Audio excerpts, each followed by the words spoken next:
at the back of our church. And I truly ask you, and I'm inviting you to take a good look at the mystery of our salvation. I cannot imagine anybody in this chapel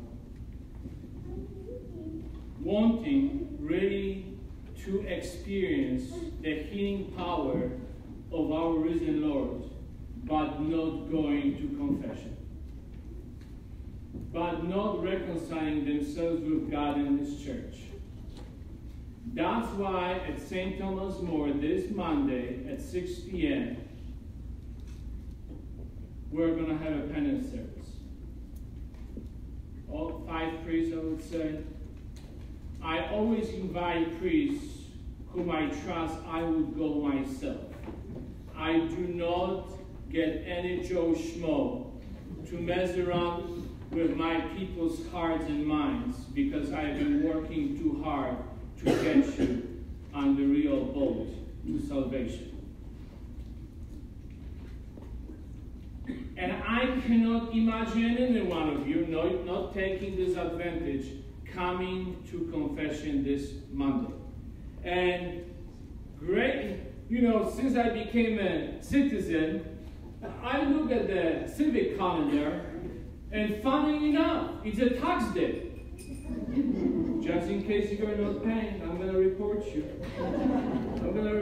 I paid mine last February.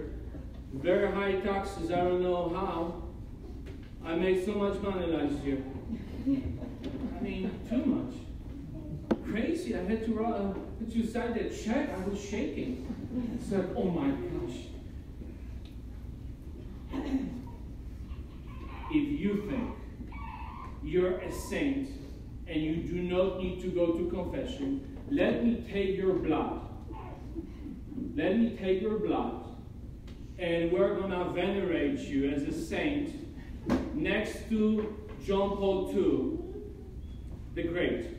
Okay? Because that's his blood when he was shed.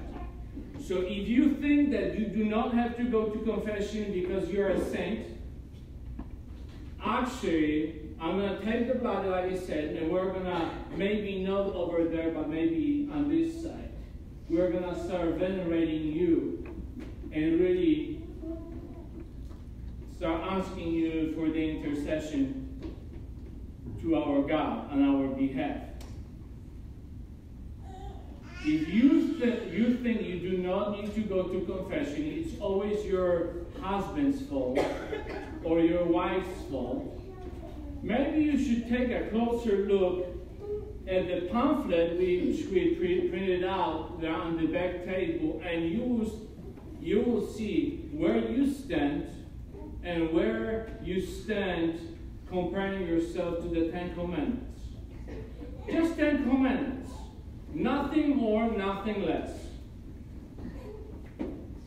If you don't like it, blame this old man called Moses. I didn't come up with the 10 Commandments. He got us that from God. Just 10 Commandments. And if you still do not have anything to confess, ask your roommate. They will always help. Or maybe you should ask on the Facebook. See how many likes you're going to get. Or on the Twitter. I will follow you too. It's like, whoa! I didn't know Susie is such a holy person. I want to hang out with her. Maybe she can turn, water into wine. That's going to be cheaper for the parish to pay my expenses. And then, I really want you to turn off the idiot box.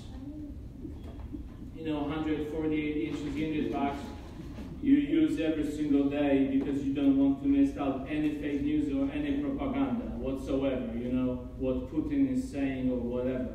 Or how is the whole thing with Green Deal, We love Green Deal. It's amazing because the end of the world will be here 12 years from now. Did you know that? I mean, it's amazing. It's amazing what we can actually point it out. I mean, Seventh-day Adventists, they've been doing this for decades. And they always, for some reason, miss it. You know, now the politicians are into the end of times. You know, in 12 years, the World War II is going to be here. But for some reason, some missed out the memo that World War II ended up in 1945. But it's all about schooling and propaganda, you know. So turn off the idiot box and really step into the room of silence. Maybe for the first time you can take actually your wife for a walk. Wouldn't it be crazy? Only this week. Talk to your wife nicely only this week. Please, only this week. Because I love sinners and I love my job security. You can fight outside the court. Okay? Then just come back to me. Okay? That's why we have second collection and third collection. Okay? And Holy Thursday. That's when Jesus Christ, as we believe, instituted the Holy Eucharist and the priesthood. And we already know how we are doing with both. Okay? So maybe it's a good time to start really praying for all those priests who baptize you, you receive the first communion and confirmation. It's good to complain about the priest, but when was the last time you actually knelt down and prayed for your dude? When was the last time you prayed for me? Think about it. I know it's shocking. Everybody's looking at their shoes now. It's like, oh my gosh, when he's going to go to the Christmas gift, we're even in worse shape. When was the last time you offered a decade of the rosary for a Polish guy? When was the last time you offered a decade of the rosary for the priest who baptized you? Or heard the first communion, or received the first communion, first confession, or even confirmation? Most likely the bishop will confirm you. They need even more prayers. I don't know what you're watching, but I'm watching good stuff. And I know that the bishop needs lots of prayers. They need lots of prayers. Okay? Because if we're in trouble this time, 10 years from now, we're going to be even in bigger troubles. Okay? Think about it. Good Friday. Good Friday. Come here, Stations of the Cross, 2:30. Then the service. That's the only time when you can call the office and ask, Father, when is the service? Because when you call any time of the year outside of Friday, Good Friday, and then you ask about the service, I would say, I don't do service. Click. Is that, Father, it's you? Do you do service? I know, that would be too expensive for you if I do service. I do the Holy Eucharist, and do you want to know the schedule for the Holy Eucharist? Then I will give you the answer.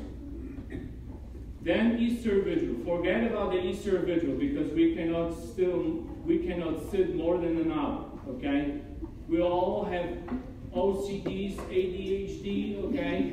So we cannot sit. I don't want you to come and leave after the second reading, okay? Because everything is going to be in Polish, okay? Or in Hebrew. So don't come, okay? 8 o'clock, Vigil Mass. That's when we have all sorts of different readings. It's ridiculous, okay? Because I have nothing to do on Saturday night, therefore I just keep adding readings, you know? You know, I'm an old man, I cannot sleep anymore, so I just keep adding readings, you know? So don't come, okay? Just don't come. The other day, meaning years back, when I started the journey here at USC, one man before Easter Vigil thought that I'm doing barbecue for the students, instead of having fire to actually start the Easter Vigil celebration. Then he kind of felt bad. And rightly so. And rightly so, because we all do dumb things, no things. So anyway, the bottom line is, please take a great advantage. Take the bulletin with the music for Holy Week. And if you come to church every Sunday, be here for Easter Masses 15 minutes before. Okay? And if you're tithing 10%, you can have the seats right here. Because it's going to be crazy. We're getting more and more popular in this area. So be here at least 15 minutes before Mass on Easter Sunday, because it is God's grace that those people who do not go to church, they actually come to church on the right Sunday. When you really think, you really praise God and really want to be a part of this great mystery of salvation. So take the advantage. First, the penance service. Go to confession. Okay? Go to confession. And bring your kids with you to set a great, great example for them. So when you are gone a long time, they will come back and remember, I went with Dad, but I did. Dad did the same thing. And I was altar servers and I didn't want to go. So I'm confessing to this priest, and that was the last minute before. And this guy's like, where do you see the church? At the back, and you didn't hear the announcements? He said, Father, I sit next to you. So, clean up your ears. Start listening. Start listening. So, if you have been receiving communion for years, and you haven't gone to confession, you commit a mortal sin. You commit a mortal sin. This is the catechism of the Catholic Church. This is not the Polish theology. And you condemn yourself. Nobody else. Most of the time, looking at my own life, I would like to blame somebody else for my mistakes and stupid things. But when I look back and truly look what I have done, I'm the only one actually who can say, yes, it was only me that I have done those stupid things. So stop blaming anybody else. The buck stops anyone. Get yourself the examination of conscience pamphlet at the back of the church and look it up. If it's hard, get a glass of wine. It will help. Then by the third commandment, you will get another glass of wine. And then it's going to be better. And by the time you get into the sixth commandment, call me. What's the sixth commandment? We don't even know the sixth commandment. In order, okay? You got it from Moses in order. So please, please take a great advantage of what is about to happen at St. Thomas More.